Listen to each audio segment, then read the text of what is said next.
৩৫ বছর বয়সী এক ফুটবলার পায়ের জাদুতে ছড়িয়ে যাচ্ছেন ফুটবল দুনিয়ায় মুগ্ধতা। কিন্তু একদিন হঠাৎ করেই থমকে গেল তার বুটের গতি। হারিয়ে গেল ড্রিবলিংয়ের সব কারিকুরি। সড়ক দুর্ঘটনা যে জীবনটাই কেড়ে নিল হোসে অ্যান্তোনিও রেয়েসের।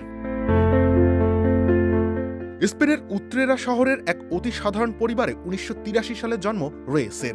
চরম দারিদ্র্য ছিল তার শৈশবের নিত্যসঙ্গী। ছোটবেলায় ভাই বোনদের সাথে একই বিছানায় গাদাগাদি করে ঘুমাতে হতো তাকে। সেই অভাব থেকে তার মুক্তি পাওয়ার একমাত্র চাবিকাঠি ছিল ফুটবল। ঈশ্বর প্রদত্ত প্রতিভার জেরে তিনি সেভিয়ার একাডেমি থেকে পৌঁছে যান ইউরোপের বড় সব মঞ্চে। আর্সেনালের হয়ে গড়েন অপরাজিত প্রিমিয়ার লিগ জয়ের অনন্য ইতিহাস। রিয়াল মাদ্রিদ, অ্যাথলেটিকো মাদ্রিদ আর সেভিয়ার জার্সিতেও উঁচিয়ে ধরেন অসংখ্য ট্রফি। স্পেন জাতীয় দলের হয়ে ২১ ম্যাচে ৪ গোল করেন তিনি। একজন ফুটবলারের জীবনে আর কি বা চাই। কিন্তু তার সাফল্যে সেই সোনালী দিনগুলো স্থায়ী হয়নি। নিয়তির নিষ্ঠুরতা গ্রাস করে নেয় সবকিছু। ১ জুন ২০১৯, মাত্র ৩৫ বছর বয়সে উত্রেরা থেকে সেভিয়া যাওয়ার পথে এক মর্মান্তিক সড়ক দুর্ঘটনায় প্রাণ হারান এই উইঙ্গার।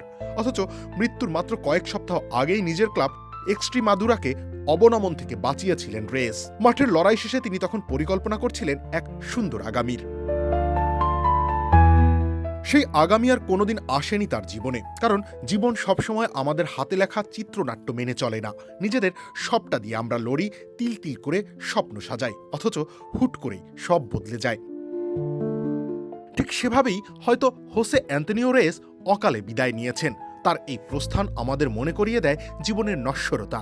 ফুটবল বা জীবনের শিল্পও যে কতটা ক্ষণস্থায়ী তাই যেন স্পষ্ট করে তোলে রেসের এই অসমাপ্ত মহাকাব্যের মতো ক্যারিয়ার। রবিল ইসলাম রানী, খেলা ৭১।